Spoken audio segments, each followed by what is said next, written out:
사랑하는 미주교회 성도 여러분, 주님의 이름으로 문안드립니다. 또 하나님의 특별한 은혜로 우리 남가주 장로회와 또 함께 미주교회 성도님들을 위해서 말씀의 잔치를 열 수 있게 되어서 참으로 기쁘게 생각합니다. 지금 우리가 해야 할 일은 시대의 긴박성을 깨닫고 예수님 안에서 믿음으로 끊임없이 성장하는 것입니다. 이러한 과정 속에서 정품 변화의 완성이 이루어지는 것이며 또한 우리에게 맡겨주신 복음의 사명을 다 할 수 있다고 생각을 합니다. 사랑하는 성도 여러분, 이러한 기회를 통해서 많은 은혜 받으시고 또 믿음 안에서 끊임없이 성장하셔서 예수님의 모든 뜻을 다 이루시는 거룩한 주의 종들 되시기를 간절히 바랍니다.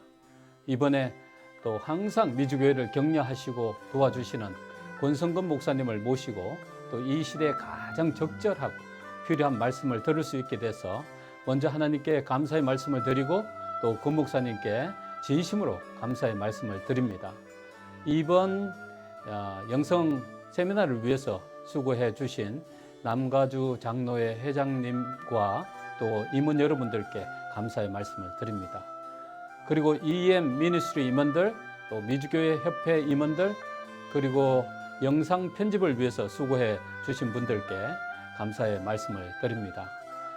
미주교회 성도 여러분, 특별히 말씀을 전하는 권 목사님을 위해서 기도해 주시고 또 말씀을 듣는 모든 분들이 큰 은혜를 받을 수 있도록 기도해 주시기를 간절히 부탁드립니다.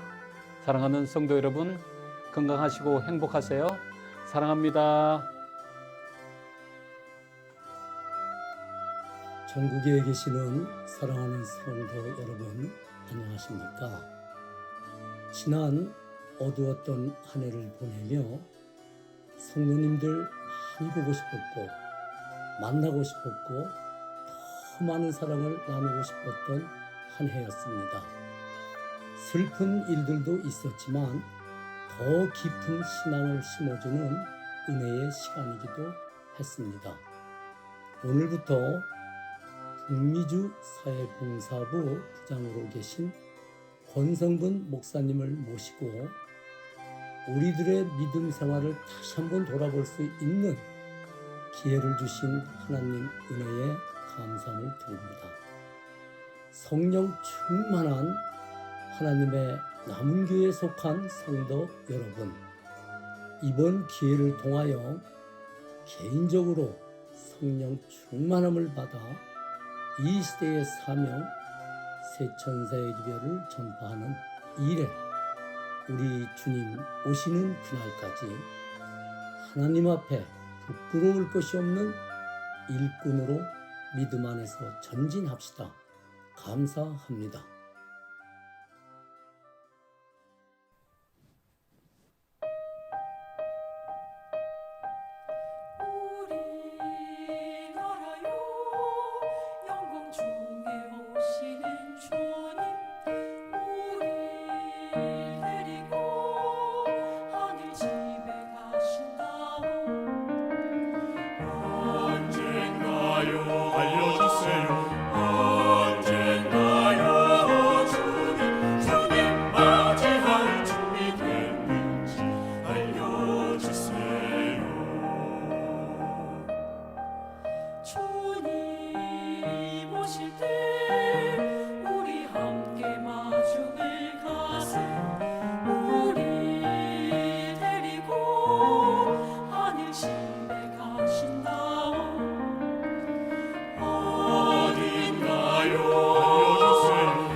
왠진 몰라도 주님께서 이곳에 오셔 우리 데리고 하늘 집에 가신다오. 왜 오실까 알려주세요.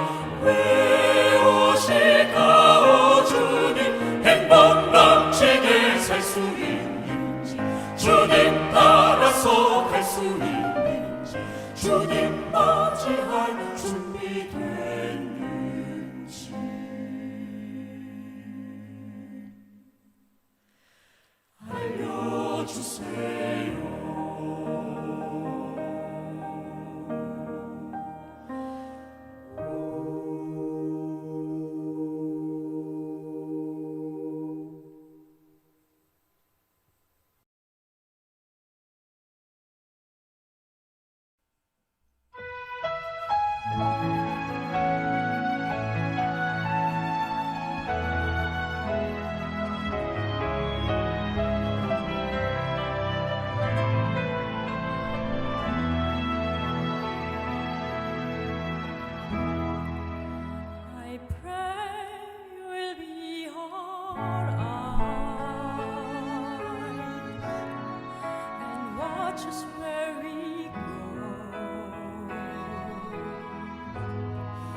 la luce che tu I hai pray we find your light nel cuore resterà and hold it in our heart. a ricordarci When che stars go out each night, l'eterna stella sei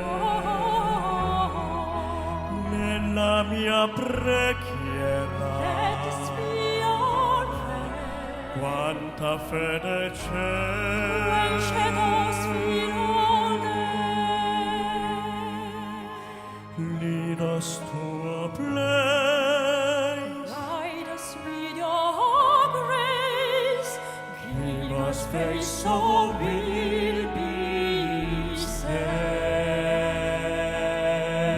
saved.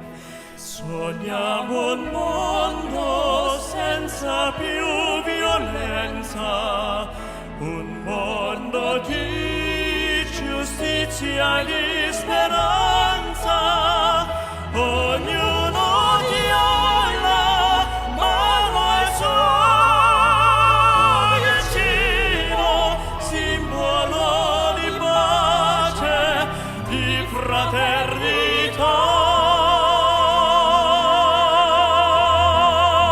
La forza che ci dà Yes, the life behind, il desiderio and che watch us from above. ognuno trovi amore In our midst so we'll find, intorno e dentro sé.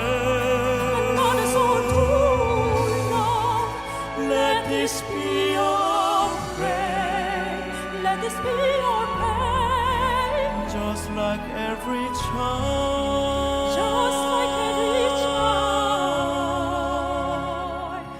Need to find a place, guide us with your grace, give us faith so we'll be safe. E la fede che hai acceso in noi,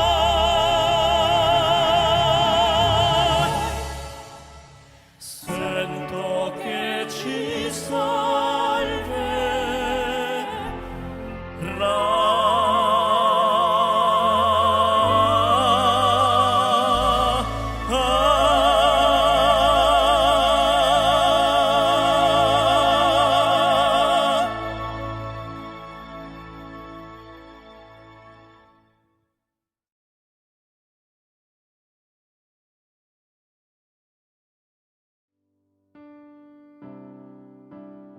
하늘에 계신 하나님 아버지, 미주에 계신 우리 온 교우님들, 힘들고 불편한 코로나 팬데믹 상황하에서도 건강을 지켜주시고 큰 어려움 없이 보호해 주시고 인도해 주신 은혜를 감사드립니다.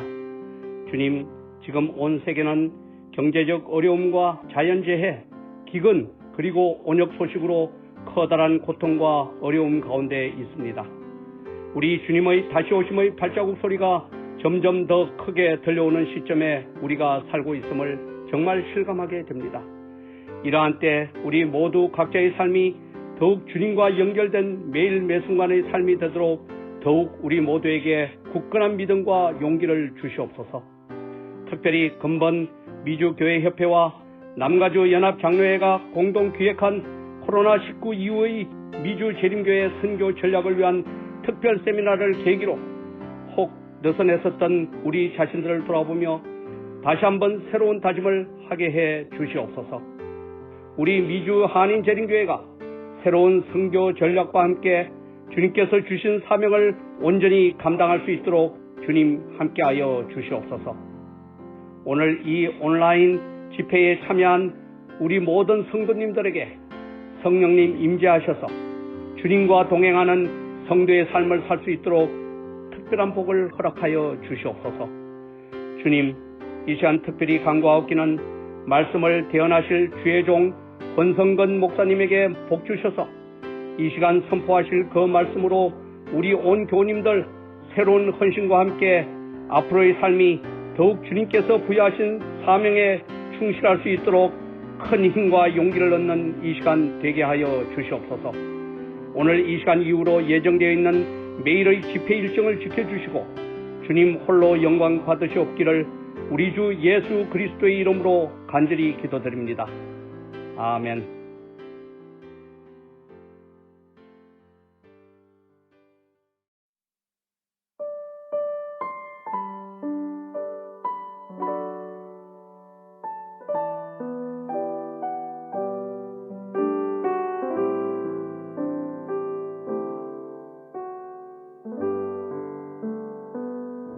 주를 향한 나의 사랑은 주께 고백하게 하소서. 아름다운 주의 그늘 아래 살며 주를 보게 하소서. 주님의 말씀 선포될 때 땅과 하늘 진동하리니 나의 사랑 고백하리라. 나의 구주 나의 친구 부드러운 주의 속삭임 나의 이름을 부르시네. 주의 능력 주의 영광을 보이사 성령을 부으소서. 메마른 곳 거룩해지도록 내가 주를 찾게 하소서. 내 모든 것 주께 드리리. 나의 구주 나의 친구 나의 사랑 고백하리라. 나의 구주 나의 친구.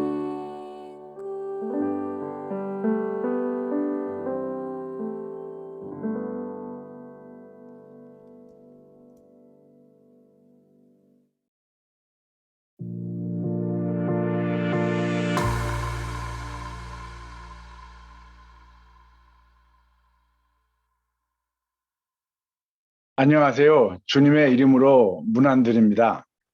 먼저 이런 귀중한 시간을 허락하신 하나님과 북미주 교회 협회 그리고 남가주 영납 장로회 지도자 모든 분들께 감사드립니다. 저보다 참으로 훌륭하신 많은 선배 목사님들과 이 교수님들이 계신데 저에게 이 과분한 시간을 허락하셔서 정말 송구스럽고 부담이 많이 됩니다. 이 요청을 받고 기도하면서 하나님께 제가 정말 온전히 이 강의 준비에 집중할 수 있도록 제 생각을 주관하여 주세요라고 기도했더니 지난 4월 29일 북미 지회 총회에서 지난 20년 동안 봉사한 지역사회봉사부장으로서의 직분에 다시 재선되지 않았습니다. 그래서 5월 한 달간 다른 일을 하지 않고 열심히 강의 준비를 할 수 있었습니다. 그래서 우린 기도할 때 구체적으로 해야 한다는 생각을 하게 됐습니다. 이 데살로니가 5장에 그런 말씀 있죠? 항상 기뻐하라, 쉬지 말고 기도하라, 범사에 감사하라. 이는 그리스도 예수 안에서 너를 향하신 하나님의 뜻이라. 항상 저희는 감사하며 살아야겠습니다. 그렇죠? 혹시 저에 대해 잘 모르는 분들을 위해서 간단히 말씀드리면 저는 1982년에 이민을 와서 1991년 워싱턴 스펜서빌 교회에서 목회하시던 양완주 목사님으로부터 성경 공부하고 침례를 받았습니다. 그래서 이 성경 공부를 하는 과정에서 하나님의 부르심을 깨닫고 신학을 공부하고 졸업 후에 1993년부터 2001년까지 데이튼 오하이오에 있는 Good Neighbor House, 좋은 이웃의 집이라는 우리 재림교회의 사회복지기관에서 부장으로 8년간 근무하였습니다. 그래서 2001년부터 북미 GA에 부름을 받아서 지난 4월 29일까지 20년 동안이나 이 지역사회봉사 부장으로 근무하였습니다. 참 좋으신 하나님입니다. 그렇죠? 예, 전 이 과정 속에서 미가서 6장 8절 여호와께서 우리에게 구하시는 것이 오직 공의를 행하며 인자를 사랑하며 겸손히 내 하나님과 함께 행하는 것이 아닌가라는 이 말씀의 의미와 중요성을 조금이나마 이해할 수 있는 이 경험을 하게 하신 하나님께 참으로 감사드립니다. 이번 강의의 총 주제는 질문을 바꾸면 세상이 바뀐다입니다. 이 내용은 지난 3월 달에 대총의 이 목회부 Ministry Magazine 애슐린 제 글인데요. 그 Change the Questions, Change the World를 기초로 질문을 생각이, 방법이, 결과를 바뀌어야 한다는, 그래야 이 세상을 바꿀 수 있다는 이 4가지의 강의 소재를 준비해 보았습니다. 자, 이제 질문을 바꾸면 세상이 바뀐다는 주제하에 첫 강의 소재, 질문을 바꿔야 합니다라는 내용을 함께 상고해 보도록 하겠습니다. 잠시 기도하고 시작하겠습니다. 하나님, 이 시간 이 소자의 얄팍한 지식과 생각이 포커스가 되지 않게 해 주시옵시고 오직 주님께서 인도하셔서 저희의 생각이 바뀌고 저희의 마음이 재결심하는 경험되게 해 주시옵소서. 주님께서 함께 해 주실 것 믿사하며 이 모든 말씀 주 예수님 이름으로 기도드렸습니다. 아멘. 제 강의의 결론부터 말씀드리고 시작하면 제 소견은 이렇습니다. 저희가 질문이 바뀌면 우리의 생각이 바뀝니다. 생각이 바뀌면 저희의 방법이, 선교 방법이 바뀝니다. 그리고 다른 결과를 가져올 수 있다는 소견입니다. 그래서 질문이 바뀌어야 이 세상을 바꿀 수 있기 때문입니다. 1985년부터 2010년까지 아주 왕성히 승승장구했던 이 블록버스터 기업체 생각나십니까? 미국에서 정말 가장 큰 영화 대여 사업을 하던 기업이었습니다. 근데 이 블록버스터 지도자들은 어떻게 하면 더 많은 이 영화를 싼 가격으로 생산해서 더 많은 이익을 추구할 수 있을까라는 질문만을 계속하고 있었습니다. 그들은 어떻게 하면 전 세계 모든 사람들이 영화와 드라마를 보고 즐길 수 있을까라는 질문을 하지 못했습니다. 질문을 바꾸지 못했습니다. 그 결과 이 기업은 2010년에 파산 신고를 냈고요. 그래서 이 질문을 바꾼 업체가 넷플릭스입니다. 그렇죠. 저희들 다 많이 아실 거예요. 그래서 이 기업은 2021년에 그들의 순자산이 5.8 빌리언 달러가 됐습니다. 예. 토이스 R Us 다들 아시죠? 기억하실 거예요. 그들 역시 어떻게 하면 우리 장난감 가게에 와서 손님들이 장난감을 더 많이 구입할 수 있을까라는 질문만을 계속하고 있었습니다. 그들은 어떻게 하면 온 세상에 어느 곳에 있든지 장난감을 필요로 하는 모든 사람들을 위하여 어떻게 판매 방책을 변경하여야 하는가라는 질문을 하지 못했습니다. 그래서 결과적으로 70년 역사의 토이스 R Us 기업은 2017년에 파산 신고를 하고 말았습니다. 결론적으로 저는 이렇게 생각합니다. 고정된 생각으로 인해 또는 변화하는 사회와 시장을 제대로 인식하지 못하고 혁신으로 인해 발생한 시장 변화에 반응하지 않는 회사는 창의력 기회를 놓치는 경향이 있습니다. 변화가 산업의 근본적인 비즈니스 모델이 바뀔 만큼 충분히 크다면 이 오래된 학교와 같은 회사는 시장 점유율을 잃고 궁극적으로 파산할 위험에 처해 있습니다. 라고 말입니다. 고정관념 때문에 명분을 따져가며 고집과 아집의 이 기관적 근시안적 안목 때문에 이 myopic institutional goals 때문에 이 사회의 변화와 요구를 인식하지 못했기 때문에 어떤 기관들은 그들의 영향력을 상실하고 파산을 합니다. 혹 성도님들 중에서 이런 영리 단체의 현상이 우리 재림교회와 무슨 관계와 연관성이 있냐고 질문하실 수 있습니다. 그 대답은 아주 간단합니다. 북미 지혜 안에서만 생각해 볼 때 매사추세츠에 유치했던 저희 대학교 아틀란틱 유니언 칼리지가 문을 닫았습니다. 많은 재림 이 초등 또 중학교 고등학교가 문을 닫았습니다. 많은 이 저희 재림교회 의료기관들이 파산을 하거나 다른 사회 의료기관으로 통합이 됐습니다. 그리고 지역 교회가 문을 닫고 있습니다. 어쩌면 우리의 고정된 생각과 사회의 변화하는 현상과 또 변화의 요구를 인식하지 못했기 때문에 이 기관들은 파산할 수 없었다고 생각됩니다. 저는 그래서 메리 쿡 박사님의 말씀을 참 좋아하는데요. 이분이 이렇게 말씀을 하셨습니다. 창의력은 발명하고 실험하고 성장하고 위험을 감수하고 규칙을 어기고 실수를 하고 즐겁게 참여하는 것입니다. 라고 말입니다. 저는 그래서 이런 경험을 통해서 창의력은 일상적인 문제와 도전에 대한 새롭고 유용한 아이디어와 해결책을 창출하는 능력이라고 생각합니다. 그래서 우리는 고정관념과 기관의 제도적인 근시안적 안목과 이 현상에서 정말 벗어나지 못한다면 우리에겐 이 창의력 경험은 아마 단절될 것입니다. 이러한 배경을 가지고 전 강의를 시작하면서 성도님들께 이 추상화 사다리라는 관점을 제 강의를 통해서 한번 적용하는 경험이 되시길 부탁드려 봅니다.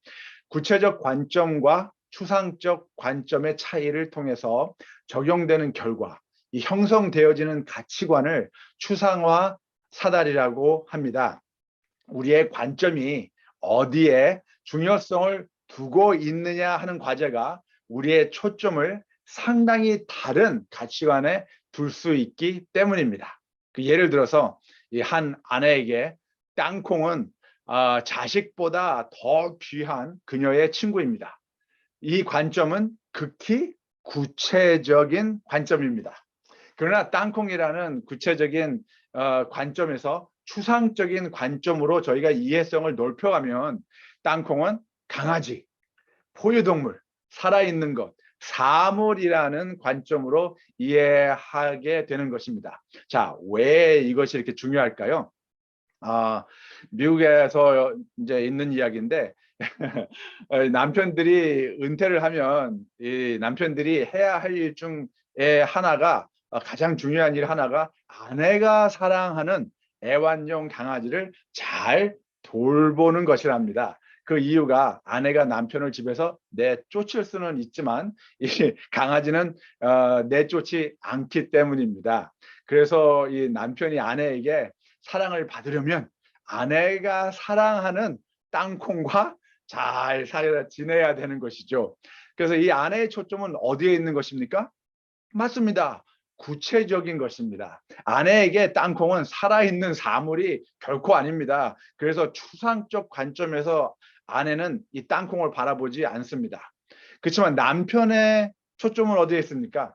그렇죠. 추상적입니다. 이 강아지는 살아있는 사물이지 내 자식보다 더 중요한 구체적 관점의 존재 가치가 결코 아니라는 것이죠. 그래서 이 다른 관점의 차이가 다른 이 가치관을 가져옵니다. 이해가 되셨으면 좋겠네요. 이 추상화 사다리의 중요성을 저희는 성경을 공부하는데도 적용할 수 있습니다. 이 제 설교는 하나님의 성교를 이해하는 과정에서도 이 추상화 사다리는 매우 중요한 역할을 한다고 생각됩니다. 예를 한번 들어볼까요? 이 고린도전서 5장 8절 보시면 거기에 비록 하늘에나 땅에나 신이라 칭하는 자가 있어 많은 신과 많은 주가 있으나라고 되어 있어요. 그 당시 많은 신과 주가 생겨났습니다. 하늘의 신, 지구의 신, 바다의 신, 불의 신, 바람의 신, 하다못해 이 마시는 술 신도 있었습니다. 또 주도 많이 생겼어요. 주가. 돈을 섬기는 주, 어떻게 하면 돈을 많이 벌 수 있는가, 그런 주겠죠. 또 음식, 또 건강의 주, 미모의 주, 또 장수하는 주, 뭐 정렬의 주, 하여간 모든 이런 주가 또 많이 생겼어요. 왜 이러한 결과가 생겼습니까? 결과적으로 질문이 잘못되었기 때문입니다. 질문이 잘못되었기 때문에 이런 결과가 생긴 것입니다. 이들의 질문은 하나님이 무엇인가라는 구체적인 관점에서 시작되었습니다. 하나님이 무엇이냐는 질문은 잘못된 질문입니다. 하나님은 무엇이냐는 질문이 아니라 누구냐는 질문이 되었어야만 했습니다. 하나님이 누구냐는 질문은 추상적 관점에서 하나님이 모든 만물을 만드신 창조주이시며 인류를 구속하신 구세주이시며 자유롭고 은혜로우신 심판자이심을 대답할 수 있습니다. 다시 말씀드려서 사람들은 또 이 진리가 무엇이냐고 질문합니다. 요한복음 18장 38절 보시면 빌라도가 예수님께 질문하죠. 진리가 무엇이냐라고 말입니다. 빌라도의 이 구체적 관점에서 의 질문은 전 잘못되었다고 생각됩니다. 그래서 빌라도는 예수님께서 추상적인 대답, 내가 곧 길이요 진리요 생명이니라 라는 추상적 관점의 말씀을 이해하지 못했습니다. 진리는 무엇이냐는 질문이 아니라 진리는 누구이냐는 질문이 되어야 합니다. 한번 다른 예를 한번 들어볼까요? 1800년대 이 초에 여러 이 종교 단체들이 형성됐습니다. 근데 물론 많은 신학적 개요의 차이점이 있었지만 한 가지 공통적인 관점이 있었는데요. 그것은 바로 이 요한계시록의 14만 4천에 대한 이 해설이었습니다. 이 구체적 관점에서 실질수라고 다들 생각을 했어요. 그런데 이제 문제가 생겼습니다. 무슨 문제가 생겼을까요? 이 모든 종교 단체들이 교인 수가 14만 4천을 훌쩍 넘어가고 있는 겁니다. 그래서 이 교회 단체들이 이제 이 구체적인 관점을 어떻게 해야 하는가 고민에 빠졌습니다.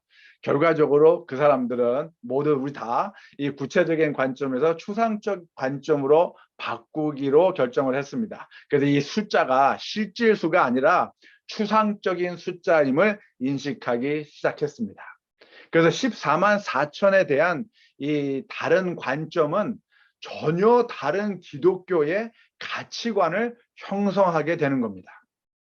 그래서 구체적 관점과 추상적 관점의 이 차이 그리고 중요성에 대해서 조금이나마 이해가 되셨으면 좋겠는데요. 이 앞으로 4시간의 강의 내용 중에 이 추상화 사다리라는 관점의 중요성이 많이 적용이 될 것입니다. 그래서 이러한 배경을 가지고 우리가 정말 서로 생각하고 우리가 가지고 있는 현 생각과 이 관점을 다시 한번 재점검하는 기회가 되어지길 기도하겠습니다. 이 추상적 사다리의 관점을 통해서 저는 질문이 바뀌면 생각이 바뀌고 생각이 바뀌면 방법이 바뀌며 방법이 바뀌면 결과가 바뀐다고 저는 생각을 합니다. 그래서 데이빗 바시 목사님이 이런 말씀 하셨는데요. 같이 한번 볼까요? 선교는 교회의 활동이 아니라 하나님의 속성이다. 보셨습니까? 선교는 교회의 활동이 아니라 하나님의 속성입니다. 하나님은 선교의 하나님이시다.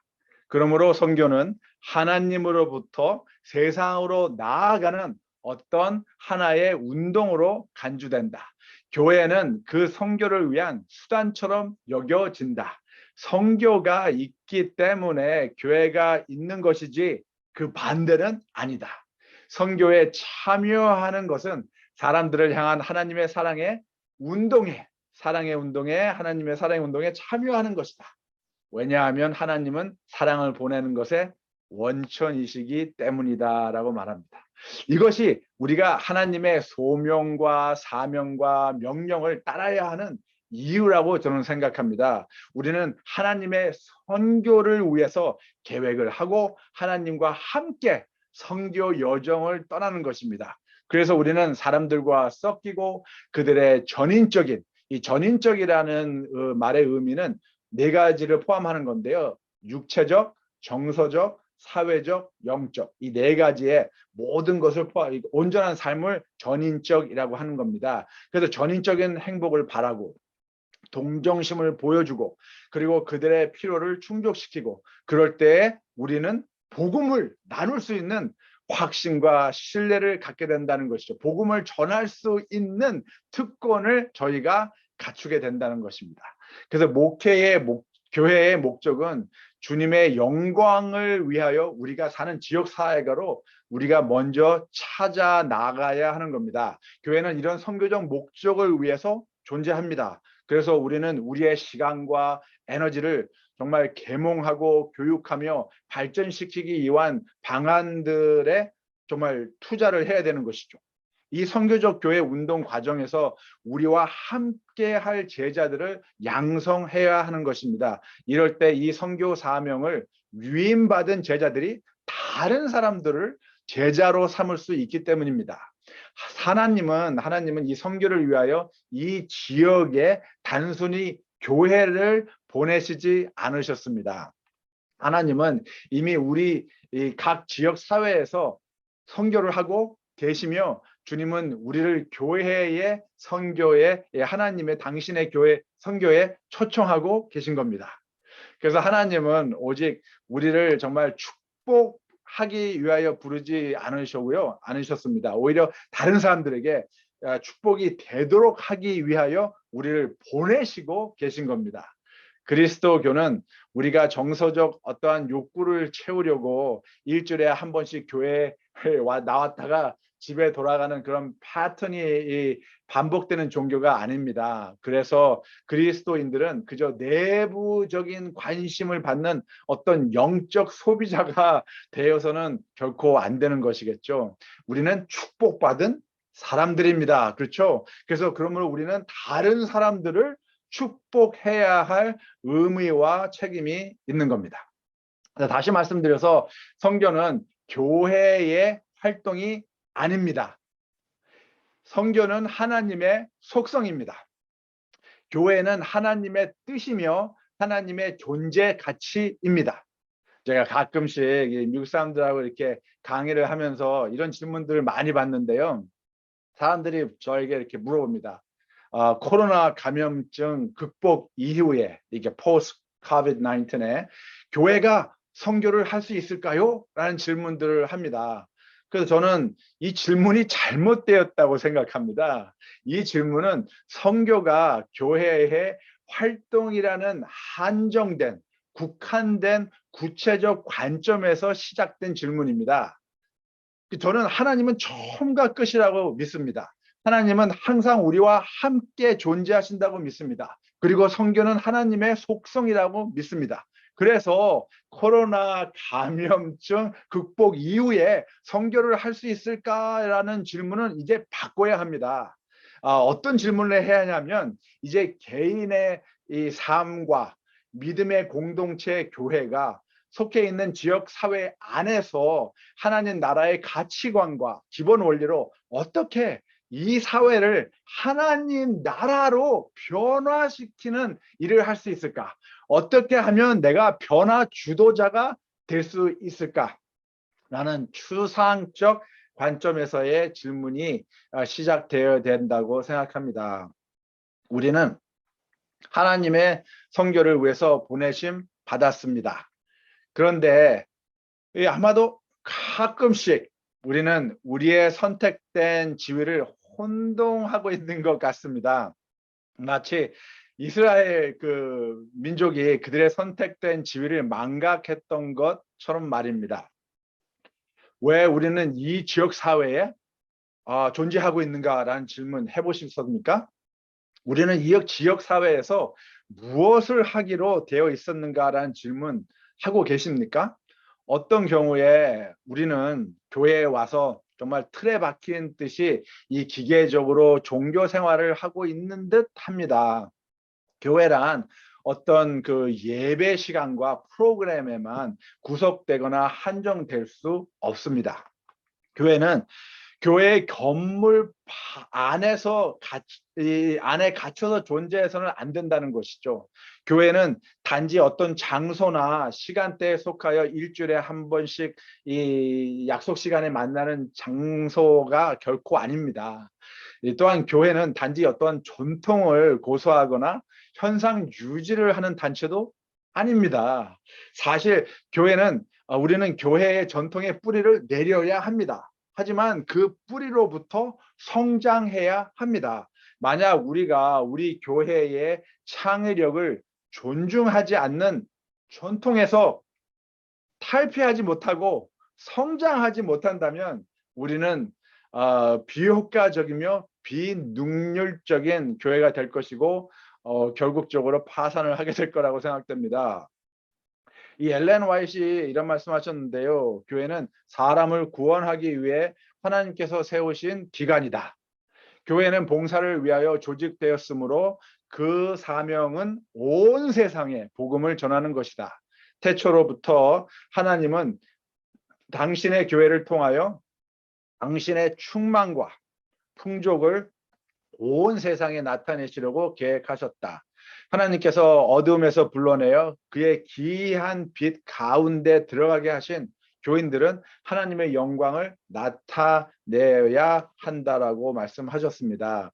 그래서 교회의 존재 가치는 이 전인적 사회 봉사와 통전적 사회 활동을 위해서 조직되어진 것이라고 생각됩니다. 쉽게 얘기해서 사회 봉사는 배고픈 사람들에게 음식을 나눠주는 것을 사회 봉사라고 합니다.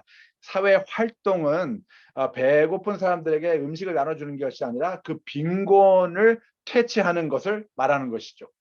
그러니까 사회 봉사는 빈곤 없는 세상을 만들어가는 일입니다. 이 빈곤한 사람들이 보다 적극적으로 빈곤을 극복할 수 있는 힘을 지니게 도와주고 빈곤을 해결할 수 있도록 하는 것 또한 교회의 사명이라는 것이죠. 그렇기 때문에 교회는 매주마다 이렇게 모여서 행하는 종교적 프로그램이 되어서는 결코 안 되는 것입니다. 교회는 우리의 삶을 통해서 하나님께서 왜 우리들에게 먼저 다가오셨는지에 대한 표현이어야만 합니다. 지역 사회의 사람들이 저희를 보고 느낄 수 있는 실질적인 하나님 선교의 표현이어야 합니다. 그래서 우리는 이 주님의 기이한 빛 가운데 그저 머물러만 있을 수는 없는 것이에요. 우리는 다시 사회로 향해서 변혁자로서 변화 주도자로서 존재하여야 합니다. 우리는 세상의 소금과 빛이 되도록 하나님의 선택을 받았습니다. 그렇죠? 그래서 교회는 교회가 위치한 지역 사회의 소금과 빛으로 존재해야만 합니다. 크리스토퍼 라이시 목사님이 이런 말씀하셨는데요. 참 재밌습니다. 선교는 우리의 것이 아니다. 선교는 우리의 것이 아니다. 선교는 누구의 것입니까? 하나님의 것이다. 분명히 하나님의 선교 사명은 우리가 관여하는 선교를 통해 흘러나가는 선행 실체이어야 한다. 다시 말하면 하나님이 세상에서 그분의 교회를 위한 사명을 갖고 계시지는 않았지만 하나님은 세상에서 하나님의 선교 사명을 위한 교회를 갖고 계신다. 성교는 교회를 위해 만들어지지 않았다. 교회가 성교를 위해서 만들어졌다. 누구의 성교를 위해서요? 하나님의 성교를 위해서입니다. 성교는 교회를 위해서 만들어진 게 아니라 교회가 성교를 위해서, 하나님의 성교를 위해서 만들어진 겁니다. 그래서 이 교회는 장소와 시간에만 국한된 존재 가치가 되어서는 결코 안 된다는 것이죠. 제가 하와이에 출장을 갔다가 하와이 저희 재림교회 목회하고 계신 고영 목사님 교회를 방문했습니다. 그리고 아주 참 좋은 대화도 나누고 교훈을 또 받고 왔는데요. 고영 목사님께서 이런 말씀을 해주셨어요. 교회의 역할이 두 가지가 있는데, 하나는 뭉치는 교회의 역할이 있고 또 하나는 흩어지는 교회의 역할이 있다라고 말씀해 주셨습니다. 그렇죠. 교회는 한 무리로서 뭉쳐서 해야 할 일이 있고 또 개인적으로 흩어져서 해야 할 일이 있는 겁니다. 그래서 저는 추상적인 관점에서 실제적인 교회의 존재 가치는 예배 후에 시작된다고 생각해요. 예배가 끝난 후에 이 실제적인 교회의 존재 가치는 시작된다고 생각합니다. 어떻게 해요? 각 교인들을 통해서, 흩어진 교회를 통해서, 그들의 가정에서, 이웃에서 살아있는 교회로 존재하는 것입니다. 그래서 이것이 바로 도잉 철치와 비잉 철치의 다른 가치관을 성립하는 과제인 것입니다. 또 이 교회는 하나님의 선교적 운동의 표현이어야만 합니다. 하나님의 선교적 도구가 되어야 합니다. 그래서 모든 재림교회, 이 교육기관이나 출판사나 의료기관이나 이 모든 기관들이 다 선교적 운동에, 하나님의 선교적 운동에 참여를 해야 하는 것이죠. 이 로안 윌리엄스가 이런 말씀하셨는데요. 하나님의 교회가 선교 사명을 갖고 있는 것이 아니라 선교의 하나님이 교회를 가지고 계신 것입니다. 참 의미 있는 말씀이죠. 그러므로 교회는 쉽게 얘기해서 하나님의 선교 사명을 완수하는 데 있어서 하나님의 손에 쥐어진 이 연필과 같다는 겁니다. 이 도구라는 것이죠, 교회가. 결코 교회가 이 손이 아니에요. 손이 아니라 하나님의 손에 쥐어진 도구라는 겁니다. 그래서 교회는 이 교인들을 주님의 제자로 준비시키고 개발시켜서 하나님과 효과적으로 동역하는 사람들로 인문 양성을 해야 합니다. 지역 사회를 하나님의 나라로 변화시키는 영적 지도자로 인문 양성을 하여야 한다는 것이죠. 근데 이 간혹 말입니다. 우리는 이 매력적인 교회가 되기를 선호합니다. 이 attractional church라고 하는 건데요. 이 단면적으로 이 와서 보라 라는 이런 어떤 수동적 메시지를 가지는 교회들을 얘기하는 겁니다. 그래서 그러한 교회들은 그들이 가장 중요하게 생각하는 것, 가장 관심을 갖는 것은 무엇일 것 같으세요? 예, 맞습니다.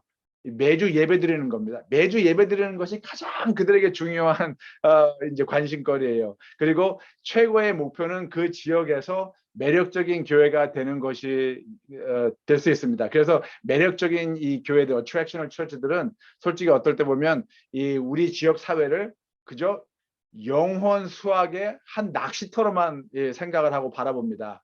이 매력적인 교회들은 사람을 볼 때 이 정말 소중한 영혼에, 하나님께 속한 영혼은 이 소중한 영혼으로 바라보지 않고 그냥 구도자 자격으로 있나 없나를 따지면서 다가갑니다. 왜냐하면 우리는 단지 교회의 내적 성장에만 관심이 있기 때문입니다. 그래서 우리는 어떻게 하면 이 지역 사회에서 최고의 교회가 될 수 있습니까? 라는 질문을 하고 있는 건데요. 이 질문을 바꿔야 한다는 것이죠. 이 포스트모더니즘 과 또 후기 기독교 시대, 포스트 크리스천즘이라고 하는 이 세대는 저희가 이제 개념화 시대라고 합니다. Age of Conceptualization. 그래서 이 개념화 시대는 이 attractional 교회보다는 missional church, 선교적 교회를 선호합니다. 이 시대의 사람들은 그들의 삶의 의미를 찾는 것이 모든 사람들이 공통적으로 중요시하는 것이라고 생각하고요. 그래서 감정과 공감대를 그 중요한 과제에 함께 형성하며 또 사회에 영향을 주려고 합니다. 그래서 이 개념화 시대의 사람들은 공공기관이나 민간, 종교 그리고 모든 이 상생 이 관계에서 함께 일하는 것을 선호합니다. 사회 공동체 참여의 소망을 교회로부터 요구하고 있습니다. 또한 이런 사람들은 협업 관계라고 하는데요. collaboration. 이 협업 관계는 협력 관계하고 틀린 거예요. 협력은 cooperation이고 협업은 collaboration입니다. 그게 좀 차이가 있는데 제가 네 번째 강의 때 말씀 자세히 드리겠습니다. 하여간 협업 관계의 가치관을 중요시하며 이 협업 관계가 진정한 사회와 개인의 변화를 이끌어내는데 효과적이라고 생각합니다. 이 개념화 시대 협업 관계를 중요시하는 사회의 사람들은 지역 사회에 도움을 주기 위하여 존재하는 교회를 필요로 하고 소망합니다. 그래서 이들은 교회가 구호 사업도 하고 구제 사업도 하고 개인과 사회 공동체 발전을 위해서 또 사역도 하고 그리고 체계화된 어떠한 그 변화와 사회 개혁과 같은 다양한 그 사역의 기회들을 교회가 사회에게 제공해 줄 것을 소망합니다. 그래서 코로나 감염증 극복 이후에 교회의 선교는 정말 전인적 선교와 통정적 선교를 위해서 새로운 질문을 해야만 합니다. 그래서 우리는 정말 어떻게 하면 이 지역에서 가장 좋은 교회가 될 수 있을까라는 질문을 이제 그만하시고 우리는 어떻게 하면 이 지역 사회 공동체를 위하여 사회와 함께 동참하는 최고의 교회가 될 수 있습니까? 라는 이 질문으로 바꿔야 한다는 것입니다. 예. 자, 이제 이 하나님의 선교 사명을 더 구체적으로 이해하기 위해서 다른 각도에서 한번 연구해 보도록 하겠습니다. 저는 이 추상적인 관점에서 기독교는 하나님과 함께하는 여정이라고 생각합니다. 그런데 불행하게도 어떤 하나님의 백성들은 그 여정을 확실히 이해하지 못하는 경우가 있는 것 같아요. 누가복음 17장에 보시면 바리새인들이 예수께 와서 질문을 합니다. 하나님의 나라가 언제, 어느 때 임할 것인가를 이제 묻습니다. 근데 예수님은 이 질문의 답변이 초점이 어디에 있어요? 어느 때가 아니라 하나님의 나라가 오늘 어디에 있느냐고 반문하고 계신 거예요. 예. 예, 보십시오. 바리새인들이 하나님의 나라가 어느 때에 임하기를 묻거늘 예수께서 대답하여 이르시되 하나님의 나라는 볼 수 있게 임하는 것이 아니요라고 하셨어요. 영어로 하면 좀 쉽게 느껴지는데요. The coming of kingdom of God is not something that can be observed. 그러니까 저희가 이렇게 careful observation 뭐를 통해서 자세한 연구를 통해서 하나님 나라가 가까이 왔다 뭐 이렇게 할 수 있는 것이 아니라는 겁니다. 또 여기 있다 저기 있다고도 못하리니 하나님의 나라는 어디에 있다고요? 너희 안에 있느냐. 그래서 엔토스라는 단어를 사용하셨는데 이 엔토스라는 단어가 참 재밌는 단어입니다. 첫째, 간단하게 얘기해서 예수님께서는 당신 자신과 제자들 그리고 예수님을 믿는 모든 사람들을 두고 하신 말씀이에요. 이 엔토스라는 단어는 예수께서 당신이 하나님 나라의 왕이라고 말씀하시는 겁니다. I am the king of the kingdom of God. 이렇게 말씀하시는 거예요. 또한 예수님이 또 존재하시는 시간과 공간 모두 하나님 나라의 영역이라는 말씀을 하고 계신 겁니다. 또한 이 하나님 나라의 이 왕이신 예수님을 믿고 예수님께 속한 모든 사람들 그들이 또한 존재하는 시간과 공간 모두 하나님 나라의 영역이라는 것이죠. 그래서 하나님 나라는 주님의 제자된 우리의 삶 속에서 존재하여야만 하는 것입니다. 우리의 삶이 예수 그리스도에게 속한 삶을 살아가기 때문에 우리의 가정과 사회가 우리의 직장과 학교가 하나님 나라를 증거하고 있어야 하는 것입니다. 그래서 초점은 하나님 나라가 구체적 관점으로 언제 임하실 것인가가 아니라 추상적 관점에서 하나님 나라가 오늘날 어디에 존재하고 있는가여야 하는 것입니다.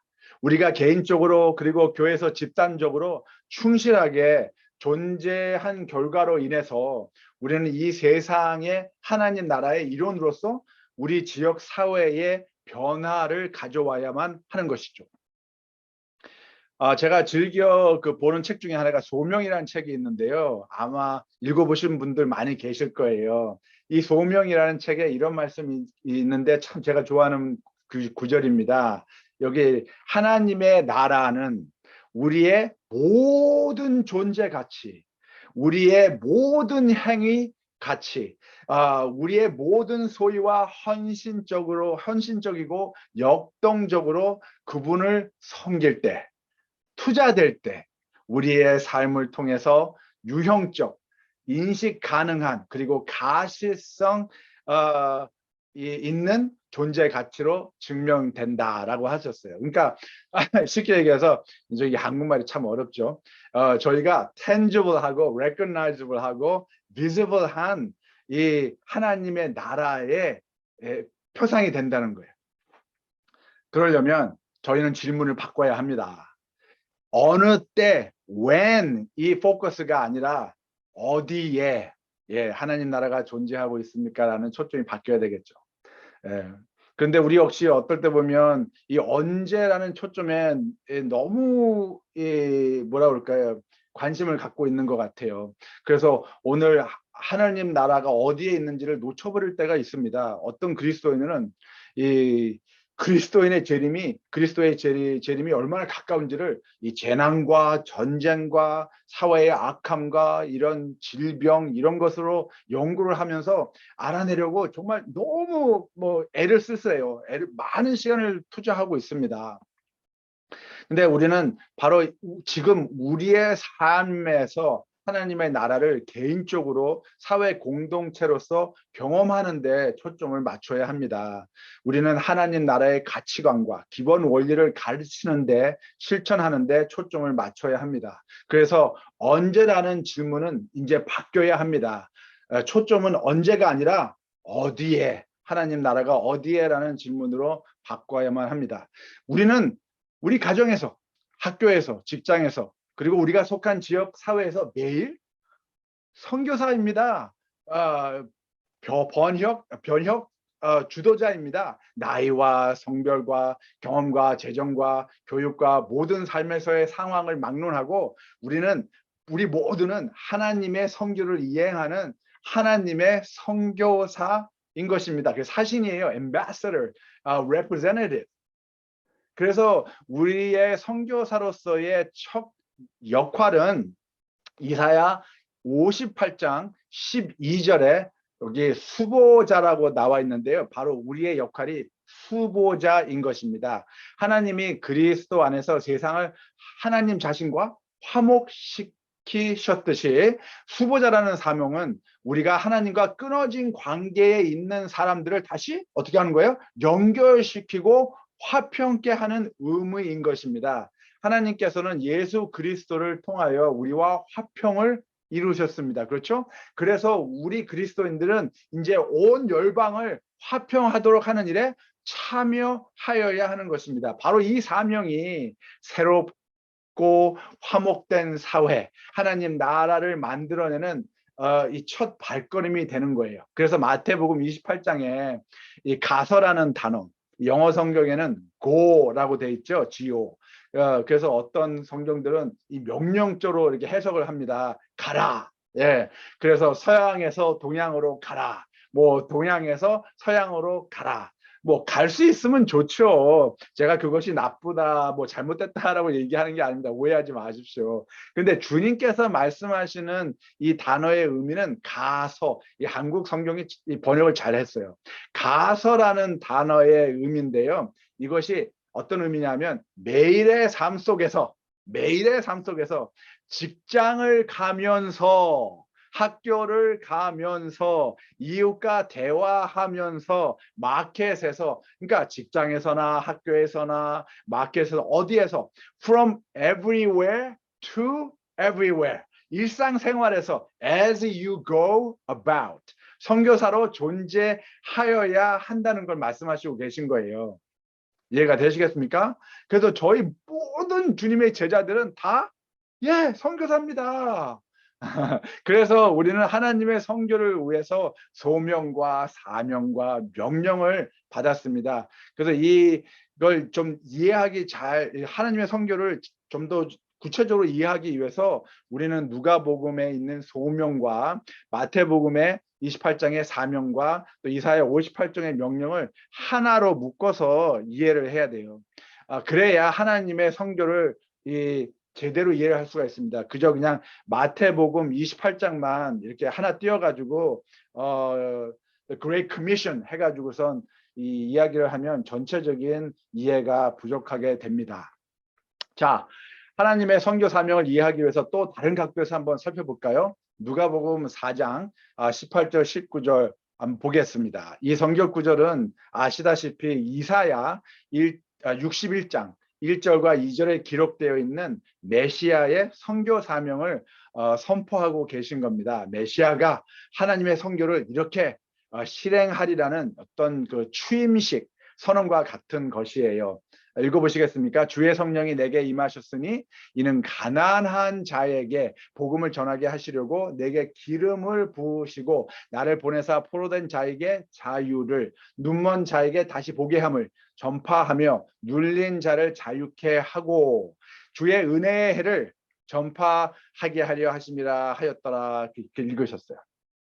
자, 그래서 자세히 이렇게 이 말씀을 보시면 하나님의 선교 사명은 다음 세 가지의 중요점으로 이해할 수 있습니다. 첫째, 이 구원의 기쁜 소식을 선포하시는 하나님, 하나님의 사랑을 실천하시는 모습, 또 이 관계의 이 회복적 정의, 개인적, 사회적 정의를 위한 하나님의 공의의 약속과 실천을 저희가 이 세 가지 중요점으로 이해할 수 있습니다. 뭐 다들 이해하시겠지만 중간은 하나님의 사랑을 실행하는 것은 물론 어려움이 없을 거예요. 근데 첫 번째와 세 번째는 제가 잠깐 짚고 넘어가기로 하겠습니다.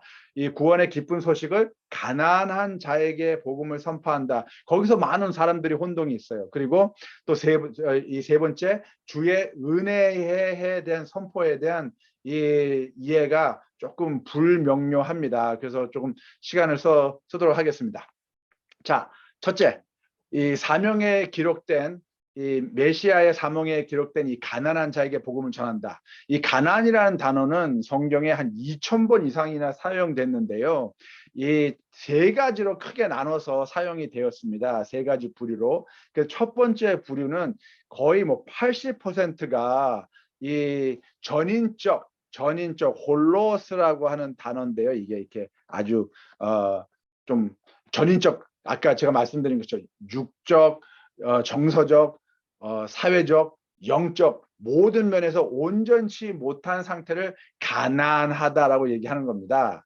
그리고 또 두 번째 이 10%는 이 어떠한 재난으로 인해서 전쟁으로 인해서 이런 자연 현상의 파괴로 인해서 저희가 가난하게 되는 토네이도가 와서 허리케인이 와서 불난리가 나서 그래서 가난하게 되는 것이 10%고요. 나머지 10%는 이제 개인적인 이 잘못, 개인적인 그 잘못된 어떤 책임 때문에 이 결과가 생긴 것을 얘기합니다. 그래서 성경을 보시면 거의 80%의 그 이상의 그 가난이라는 단어는 전인적으로 사용됐어요. 육체적, 정서적, 사회적, 영적 가난. 그 누굽니까? 이 가난한 자가. 맞습니다. 저희 다예요. 저희 모든 사람이 다 가난한 사람들입니다. 온전하지 못하기 때문에 그렇습니다. 우리 중에 어디 한 분이라도 온전한 분 계십니까? 없죠. 당연하죠. 그래서 이 가난한 자라고 얘기할 때 꼭 뭐 돈이 없는 사람들, 이 경제적으로 힘든 사람들이라고 생각하지 마시고 전인적인 상태를 안 되는 사람들을 얘기하는 겁니다. 그래서 이 복음을 선포하시고 사랑을 실행하시고 정의를 회복하시는 이 하나님의 선교 사명. 자, 세 번째. 조금 더 힘든 이제 과제인데요. 이 정의라는 이 회복이라는 이 과제가 관계 회복적 정의를 얘기하는 겁니다. Restorative justice 라고 하는 건데요. 성경을 토대로 상고에 좀 보도록 하겠습니다. 이 예수님은 참 이 안식일 날 정말 상상할 수도 없는 일을 하신 거예요. 이 이사야 61장 이 메시아의 사명에 보면 유대인들에게 가장 중요했던 부분은 바로 우리 하나님의 신원의 날, 그죠? 보복의 날이죠. 예. 근데 이 구절을 읽지도 않으셨어요, 예수님께서. 여호와의 은혜의 해, 그것까지만 이렇게 읽고, 예, 말씀을 끝나셨습니다. 이 가장 중요한 이 Day of Vengeance를 읽지도 않으셨다는 거예요. 다시 말해 이 당시 대부분의 유대인들, 특히 이 바리새인들은 말입니다. 메시아가 정말 가난한 사람들에게 복음을 전하고 마음이 상한 자를 고치고 포로된 자에게 자유를 갖게 하고 갇힌 자들에게 노임을 주고 어둠으로부터 사람들을 해방시키는 것에 대해서 전혀 관심이 없었습니다. 그들은 오직 두 가지의 종말론적 견해에 초점을 맞추고 있었는데요. 메시아가 곧 구세주가 오시면 두 가지의 마지막 때 징조가 이루어질 것이다. 그게 첫째가 뭐였습니까? 그렇죠. 여호와의 은혜의 해. 예. 그리고 두 번째가 하나님의 신원의 날, 보복의 날. 이 두 가지였습니다. 그 대부분의 유대인들은 특히 이 바리새인들은 이 두 가지 중에서도 어떤 걸 더 중요시했어요? 하나님의 신원의 날.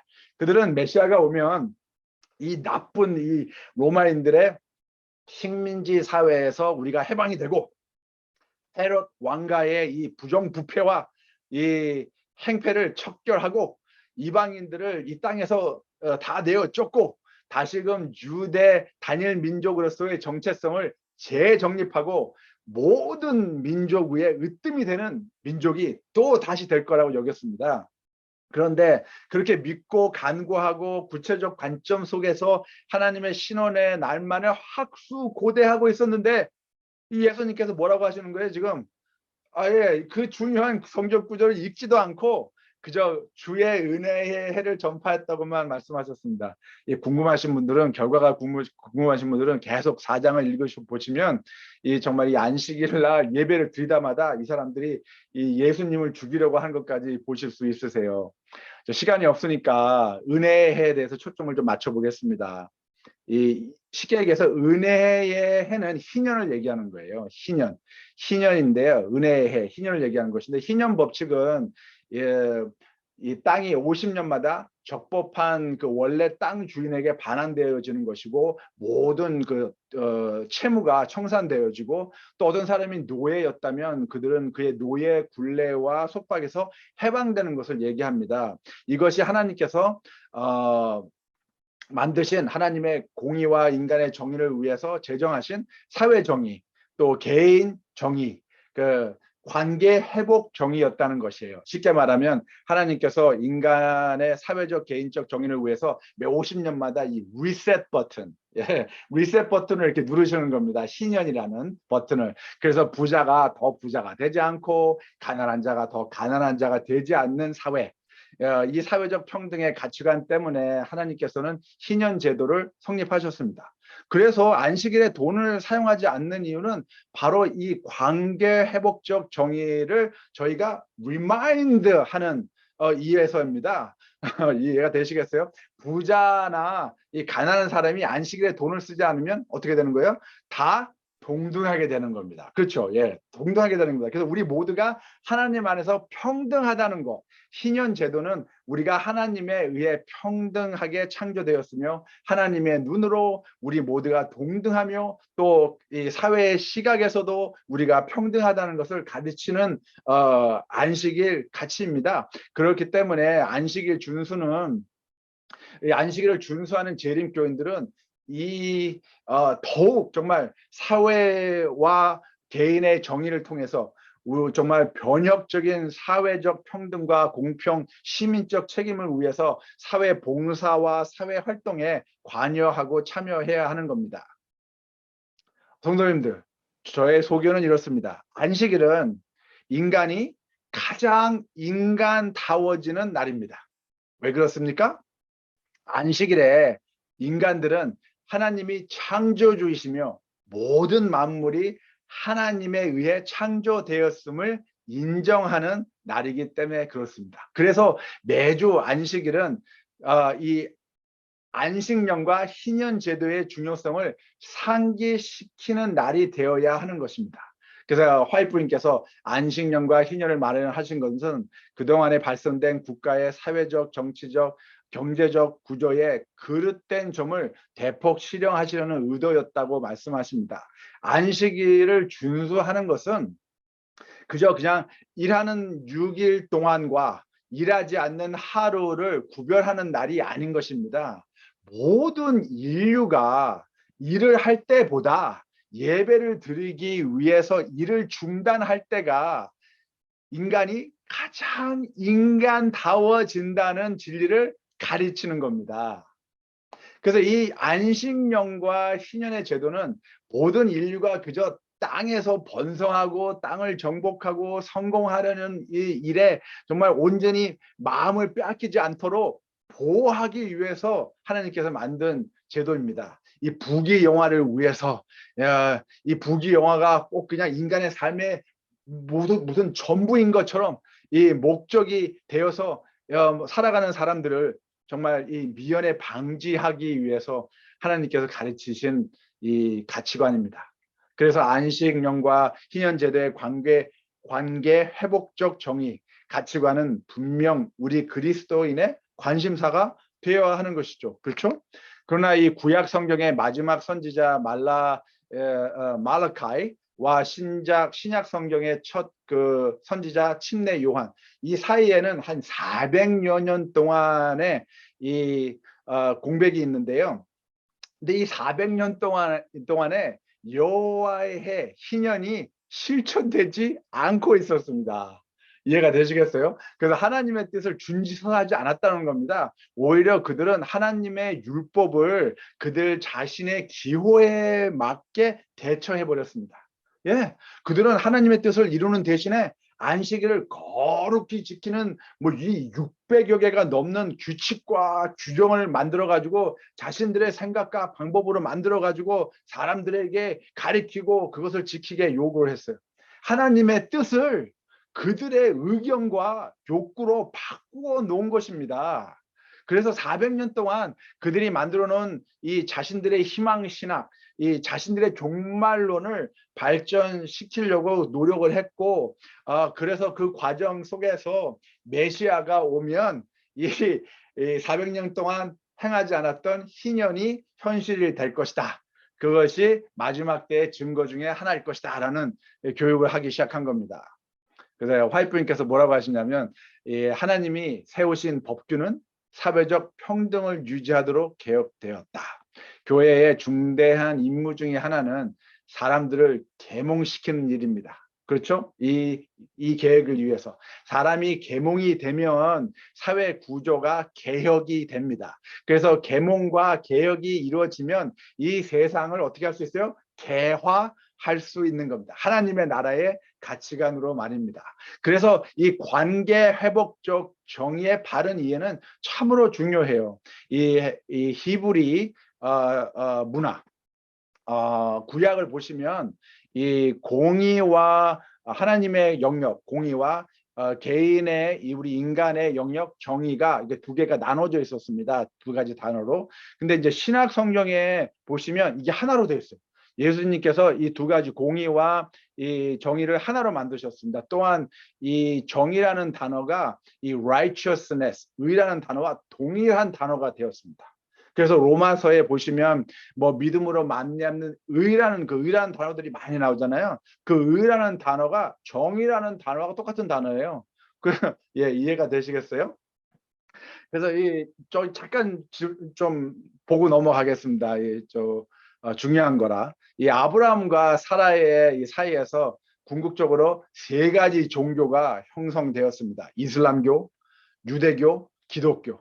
그렇죠? 결과적으로 이 두 분 때문에 이 온 세상이 이렇게 시끄럽습니다. 제가 하늘나라에 가면 왜 그렇게까지 했냐고 제가 아마 따져볼 생각인데요. 이 중에서 이 이슬람교와 유대교는 이 응보적 정의를 중요시하였습니다. 예, 지금도 뭐 그렇죠. 그들의 사회 지배를 유지하는데 응보적 정의를 실행하였어요. 눈에는 눈, 이에는 이. 예. 응보적 정의라는 것은 이 잘못된 행동이 있을 때 그에 상응하는 고통을 부여하는 것으로서 사회를 통제하고 또 사람의 행동을 변화시킬 수 있다는 믿음을 전제로 하는 정의입니다. 그래서 예수님께서 회복적 정의에 관계 회복적 정의에 대해 하나님의 뜻을 가르칠 때 restorative justice 가르칠 때 그들은 반대하고 반박을 한 거예요. 그래서 마태복음 5장 38절 쭉 읽어보시면 시간이 없어서 다는 못하지만 한 가지만 말씀드릴게요. 이 누구든지 너로 억지로 오리를 가게 하거든 그 사람과 심리를 동행하고라고 말씀하셨습니다. 이 말씀은 이 응보적 정의, retributive justice 사상에서 성장해온 유대 교회인들은 용납할 수 없는 가르침이었어요. 첫째, 여기서 누구든지는 이 정말 유대 사람이라면 삼척동자도 다 알고 있는 누구입니까? 로마 병사입니다. 그렇죠? 로마 병사를 가리키는 거예요. 그 당시 로마 제국의 법령은 로마 병사가 길에 가다가 아무나 이 청년을 정말 불러 세워가지고 로마 병사의 무거운 짐을 지고 가게 할 수 있는 권한을 부여받았습니다. 그리고 이 법령은 오리를 한정거리로 지정했어요. 그래서 오리 이상 더 짐을 지고 가게 할 수 없었습니다. 그래서 그 당시 이 유대 청년들은 이렇게 가다가 멀리서 로마 병사를 발견하면 정말 길을 이렇게 비켜가곤 했습니다. 그러나 간혹 참 재수없게 이 걸린 청년들은 이 로마 병사의 짐을 지고 오리를 가서 로마 병사를 향해서 이 응보적 정의감을 불태우곤 한 것이죠. 그래서 그러면서 이사야 선지자의 예언을 되새겼습니다. 메시아가 오면 여호와의 은혜의 해와 하나님의 신원의 날을 전파하여 모든 슬픈 자를 위로하되 그러면서 말하면서 하나님의 신원의 날만을 기다렸습니다. 메시아가 오셔서 해결할 거라는 것이죠. 근데 지금 예수님께서 뭐라고 하시는 겁니까? 오리도 억울한데 심리를 동행하라고 하는 거예요. 이게 말이 됩니까? 예수께서는 희년의 기본 원리인 관계 회복적 정의를 추상적 관점에서 말씀하시고 계신 거예요. 무슨 뜻이냐면 예수께서 너희가 오리를 가서 화를 내고 욕을 하고 응보적 정의를 위해 소리를 지르는 것보다 오리로 한정되어 있는 로마 법령을 무시하고 자진해서 자원봉사자가 돼서 오리를 더 가면 너희는 로마 병정에게 그들이 너의 삶의 주인이 아니라 자비와 은혜의 하나님이 너희의 주인임을 증명하는 것이라는 가치관을 가르치고 계신 겁니다. 재밌죠? 예, 제가 다음 시간에는 이 오른뺨을 치고도 왼쪽 뺨을 돌려달라도 좀 말씀드릴게요. 자, 왜 이게 지금 중요한 과제가 되었느냐? 한 가지 도움이 될까 해서 말씀드리는데요. 벌써 한국에서는 10여 년 전에 미국에서 시작된 이 관계 회복적 정의를 도용을 했습니다. 그래서 이 관계 회복적 정의 가치관을 도입해서 각 분야에서 적용을 하고 있는데요. 한국 여러 기독교 단체들이 이 회복적 정의를 통해서 사회 활동과 개혁을 실천하고 있습니다. 이 슬라이드를 보시면 아시겠지만 회복적 사법이라는 이제 개념인데요. 피해자와 가해자가 사회적 재통합을 추구하는 일체의 범죄 대응 형식을 말하고 있는 겁니다. 또 최근 많은 갈등으로 얼룩진 이 학교 현장을 해결하기 위해서 회복적 생활 교육이 강조되고 있는데요. 많은 이 각 시, 도, 교육청에서 생활 지도라는 말을 이제 하지 않습니다. 이 생활 지도라는 말 대신 회복 생활 교육으로 이 표현을 바꾸고 있어요. 그 왜 그러냐면 바로 이 구체적인 이 생활 지도라는 관점이 이제 추상적인 관점, 이 회복적 생활 교육으로 변해가고 있기 때문에 그렇습니다. 그 이해성이 넓어지니까 그런 거죠. 그래서 회복적 생활 교육에 대한 필요성과 원리를 깨우치는 사람들이 이 사회를 지금 바꿔나가고 있습니다. 그래서 많은 교회 단체들이 정말 노인들을 위한 회복적 정의에 지금 앞장서고 있고, 학교 폭력을 위한 회복적 정의에 앞장서고, 가정폭력과 청소년 복지를 위한 회복적 정의, 다양한 사회적 갈등을 하나님의 사랑과 관계 회복적 정의로 실현하려는 사례들이 벌써 이 10년, 10년 전에 미국에서 시작이 돼서 한국에도 지금 점점 증가되고 있습니다. 참 멋있지 않습니까? 전 이런 교회들이 진정한 교회가 아닐까라고 생각해요. 근데 어떨 땐 보면 저희 교회의 현실이 참 안타깝습니다. 제가 이 미국 교인들과 목사님들하고 이 강의를 하면서 이 얘기를 하면 이 관계 회복적 restorative justice에 대해서 처음 들어보고 처음 접하는 분들이 너무 많다는 거예요. 자, 데리어 거럴 목사님이 이런 말씀하셨는데 이 참 의미 있습니다. 한번 잘 들어보시겠습니까? 우리는 교회의 종을 울리고 예배 순서를 진행한다. 그리고 이처럼 매우 이질적인 세상이 우리에게 오기를 기다린다. 이런 새로운 문화가 등장하기 전에는 우리는 수세기 동안 해왔던 것처럼 설교단에 올라가서 설교를 한다. 우리는 마치 밖의 세상은 아무런 변화가 없는 것처럼 교리와 교단에 대해서 우리의 내부적 논쟁을 추구한다. 사실상 우리는 교회에서만 사용하는 라틴어를 계속 말하면서 우리의 인접한 선교 현장, 우리의 세상이 그것을 배워서 우리가 사용하는 언어로 대답하기를 기다리고 있다라고 말씀하십니다. 참이 답답하지요? 예, 답답합니다. 자, 그래서 질문이 바뀌어야 합니다. 이제 어떻게 하면 사람들을 교회 행사에 관심을 갖고 참여할 수 있도록 할 수 있습니까? 라는 이러한 질문은 이제 그만해야 합니다. 이제 그만해야 돼요. 이제 이 질문이 바뀌어야 됩니다. 이 지역 사회에서 하나님은 무엇을 기대하고 계신가라는 질문을 해야 되고, 또 더 이상 교회를 그들의 삶의 일부분으로 여기지 않는 우리 지역 주민들을 하나님 나라에 참여시키기 위해서 우리가 지역 주민들과 함께 할 수 있는 방법들은 무엇인가라는 질문을 이제 우리는 해야 합니다. 예수님은 갈바리 지방을 두루 다니며 회당에서 가르치시고 하늘나라의 기쁜 소식을 전하셨습니다. 그리고 모든 병든 사람들과 허약한 사람들을 고쳐주셨습니다. 그래서 이 존 스타트 목사님이 이런 말씀하셨는데요. 예수님의 말씀과 행실은 각각 서로에게 속한다. 이게 하나라는 거예요. 하나. 말씀은 행실을 해석하고 행실은 말씀을 구현한다. 그렇죠? 그래서 이 천국 복음은 전하는 것뿐이 아니라 눈에 보이는 하나님 나라의 표징들을 실행하셨다라고 말씀하십니다. 말씀과 행실이 하나됨을 강조하고 있는 겁니다. 사람들이 천국 복음을 말로서만 듣는 게 아니라 우리의 삶을 통해서 눈으로 봐야 한다는 것이죠. 그래서 인자가 온 것은 섬김을 받으려 함이 아니라 도리어 섬기려 하고 자기 목숨을 많은 사람들의 대속물로 주려 함이라. 섬긴다는 사람의 그 자세는 바로 이 경청으로부터 시작되는 거예요. 사회의 고통의 목소리에 귀 기울일 때 섬김의 첫 발자국은 시작되는 겁니다. 그래서 섬기는 사람이 그 주인을 섬기려면 그 주인의 음성에 요구에 경청해야 되잖아요. 그렇죠? 그러니까 우리는 사회에 저희가 귀 기울여야만 합니다. 존 웨슬리 목사님이 이런 말씀하셨는데요.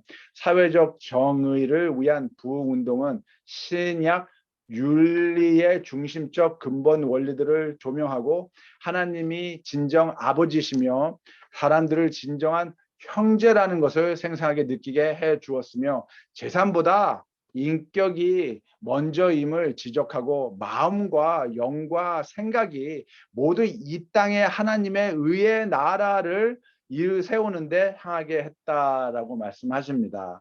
하나님의 나라를 위해서 우리 모두의 마음과 영과 생각이 바뀌어야 한다는 것이죠. 그래서 이런 질문을 전 가끔 듣는데요. 만약 당신의 교회가 문을 닫았다면 지역 사회에 누군가가 이를 알아차릴 것입니까? 라는 질문을 사람들이 합니다. 저는 이 질문에 반문을 하는데 이렇게 반문합니다. 지역 사회에서 우리 교회가 문을 닫았다고 해서 신경을 쓰는 사람이 뭐 있을까요? 라고 말입니다.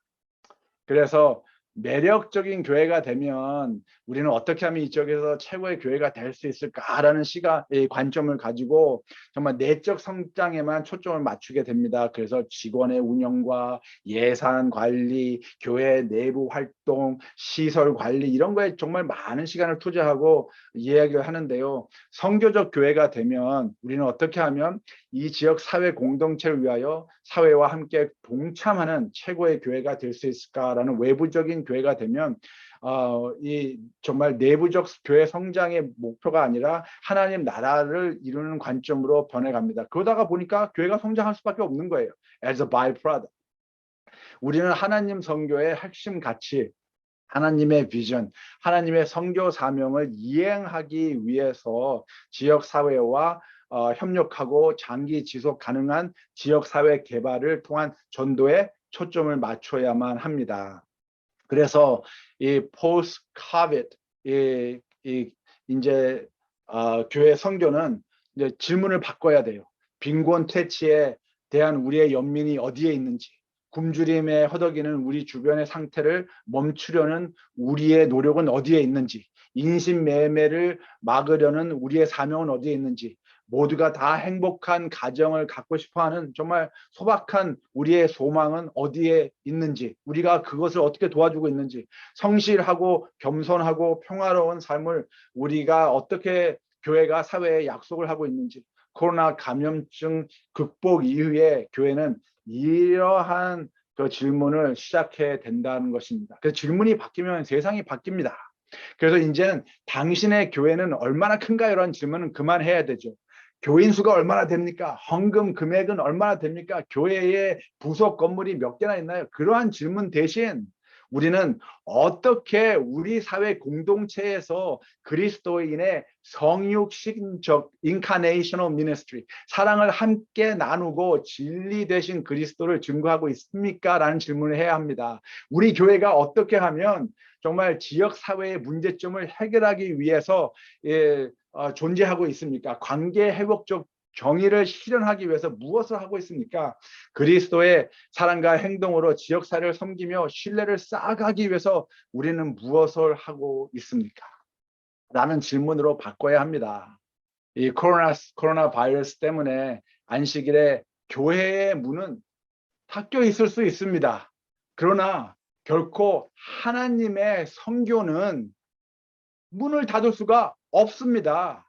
하나님의 선교는 교회의 활동이 아니기 때문입니다. 교회의 행사가 프로그램이 아니기 때문입니다.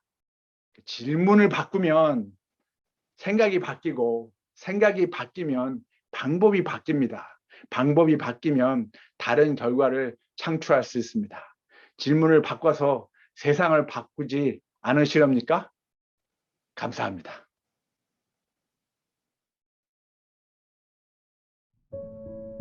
하늘에 계신 아버지 하나님, 우리를 주님의 자녀 삼아 주시어 항상 동행하시며 필요한 모든 것을 주시고 늘 품 안에서 보호해 주시며 인도하여 주심을 감사드립니다.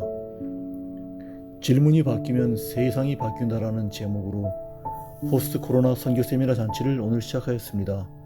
이 세미나를 베풀어 주신 주님의 은혜를 감사드립니다. 이를 위해 기별을 전해 주신 북미지회 사회봉사부장 권성근 목사님에게 능력과 지혜를 주시고 북미주 및 세계 곳곳에서 이 세미나에 참석하는 모든 이들이 마음을 열어서 권 목사님을 통해 주께서 우리에게 주신 기별을 겸손히 듣고 배워 믿으며 삶에서 실천하여 효과적으로 선교할 수 있는 선교의 일꾼이 되기를 간구합니다. 코비드-19 팬데믹으로 인해 건강이나 재정의 어려움 또는 마음의 짐들로 인하여 아프고 외롭고 힘든 이들이 있습니다. 주께서 친히 그들에게 함께 하시어 하늘의 소망으로 위로를 받고 힘을 얻어 온전히 회복되는 귀한 경험을 하도록 해주시기를 또한 간구합니다. 이 시간 내내 저희와 함께 해주심을 감사드립니다. 들은 말씀 잘 새기며 남은 세미나 기간도 성령님이 임재하심을 경험하며 특별한 깨우침이 있는 기간이 되게 하시기를 예수님의 이름으로 기도합니다.